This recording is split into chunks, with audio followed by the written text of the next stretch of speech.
I'm Rob Stevens, founder of CFO Perspective. Business growth provides many benefits, but you must be ready for growth to capture those benefits. Growth can also come with many drawbacks, especially if you aren't ready for them. Business owners are often surprised by some of these drawbacks. Early in my career, I joined the strategic planning group of a $2 billion company that just set incredibly high sales goals. It soon became apparent that some key components of profitable growth were missing. A year later, the company went bankrupt. Thousands of people lost their investment in the company. Do you know what you need in place to be bigger and better in the future instead of just bankrupt? In this video, I'll walk you through the critical questions you must ask to make sure you are ready for profitable growth. All these questions are summarized in a checklist that you can get at the CFO Perspective website. The link to that site is below, and links to many of the resources I mentioned will be at the end of this video. It starts with a big question every owner must ask about their business and then continues with a series of questions for which you can answer yes or no. Let's see if you're ready for growth. It starts with a big question every owner must ask about their business and then continues with a series of questions for which only you can answer yes or no. Let's see if you're ready for growth. The first question is, what do you, as the owner, want from your company?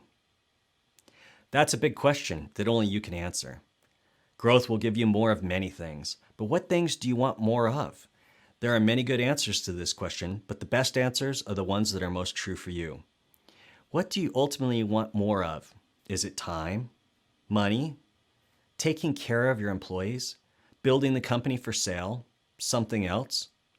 Will growth provide more or less security and satisfaction for you? How much time and stress will growth cause you? Is that worth the profit? The ultimate goal of a company is to serve the aspirations of you as the owner. How do you want your company to serve you? Question number 2, are you handling your current volumes okay?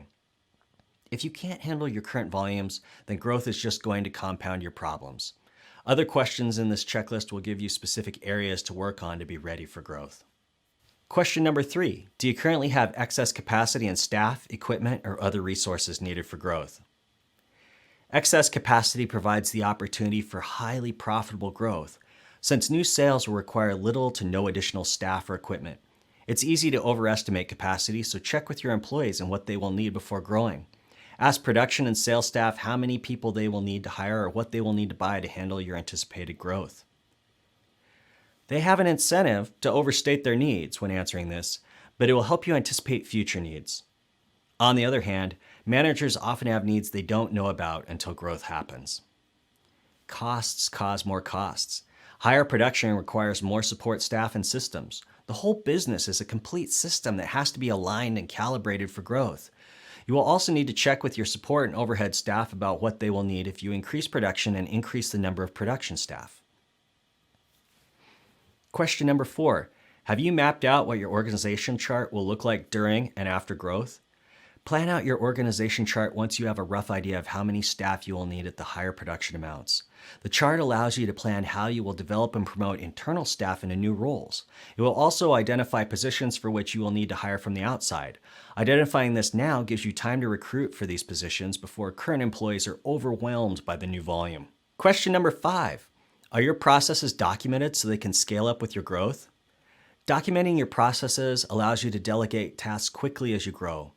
Give your current employees time now to document their knowledge before they get buried under increased sales. New staff will need this documentation for training. Question number 6, have you projected best case and worst case scenarios?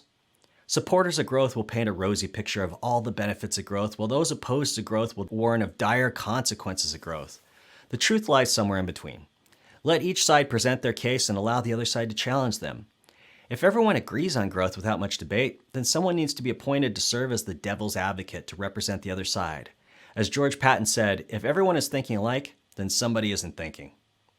Both the best case and worst case scenarios reveal opportunities and threats. The group's job is to maximize opportunities while mitigating those threats.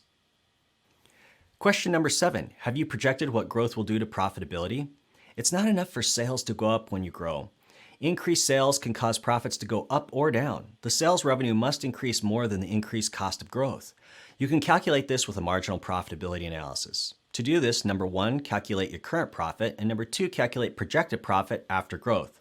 The difference between number 2 and number 1 is your marginal profit. A common analysis is whether a price change will increase or decrease profits. I've created a price change worksheet template for you to analyze this. The link is below and at the end of this video. Here are some things to consider when projecting your profit. Cannibalization. Are you planning to lower your price to increase profits? Cannibalization occurs when you reduce your price. Your total sales to your existing customers goes down, which needs to be offset by increased sales. For example, let's say you usually sell your widgets at $100, but you lower the price to $90 to drive growth. If you normally sell 1,000 widgets, then your profit dropped $10,000. The sales increase must be high enough to offset that lost profit. Actual additional costs. Your current average price per unit may not be your price per unit for additional production. What additional costs will you incur by growing? Those are the real costs to consider. Check your answers to the capacity questions above to calculate the costs of what you will need to buy or hire to grow. Projected volumes. Projecting volumes is part art and part science. You have to start with your best guess and then refine as you grow. Competitors will respond to your actions, so adjust your sales forecast down to reflect their response. If you have absolutely no idea on your projected profits, then do the break-even analysis in the next question. Question number 8. Do you know the increase in volume you will need to cover the costs of growth? A break-even analysis calculates the revenue increase you need to cover the expense increase of the growth. In other words, how much revenue you need to break even. You can then evaluate whether you think that break-even revenue increase is reasonable. You may find that you would have to grow revenue much more than you think. This often happens when you lower prices, so your profits on what you would have sold drops and must be recovered by profits on increased sales, like I discussed earlier in cannibalization. There's a break-even analysis in the pricing template that you can get for free on the CFO Perspective website. Question number 9. Have you run a cash flow projection? Potential increased profits are irrelevant if you don't have enough capital for your anticipated growth. You'll need cash for increased costs. Companies have a delay between the cost of production and collection on sales. Higher sales require more cash to cover the increased production costs until sales revenues are collected. Running a cash flow projection now gives you more time and options for funding sources. You can get a cash flow projection template to do this in my free 30-page complete guide on cash flow management titled Conquering Cash Flow. Click on the link below for that guide. Question number 10. Is the market ready for growth? Make sure the market you want to grow in is ready for growth before you commit large amounts of time and money on that growth.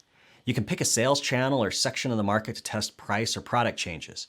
You can get a qualitative information from market research and testing. Question number 11. Will the economy support your growth? The economy is like a river current that accelerates your growth or makes you feel like you're fighting your way upstream. If it's the end of a long expansion, you may be caught incurring high costs just before an economic slowdown reduces sales. A classic thinking error called extrapolation causes us to project a future that's similar to recent history or the current market. The market always goes through cycles though, so think through how your growth strategy will fare whether the markets go up or down. Question number 12. Are you ready for the complexity that comes with growth? Growth has many benefits, but also comes with the following increased complexity. Increased regulatory, tax, and legal issues, larger staffing, more overhead, tougher coordination and communication. Maintaining the company's culture as the company changes and with large amounts of new employees. Start planning now on what you will change to handle that complexity. Question number 13. Are you growing because it's the best option or because it's the easiest option? Growth is exciting. Many owners hope to grow their way out of any problem. This rarely works. Growth usually compounds existing problems. Are there problems or hard decisions in your current operations that need to be taken care of so that your growth will be a success? Are you ready to grow? You're ready to grow if you answered yes to most of the questions above. This checklist may have identified some areas that you need to improve on to increase the odds of successful growth. Successful growth comes from a well-designed and executed strategic plan. You can find a print version of this checklist and other free resources on the resources page of the CFO Perspective website. I wish you well.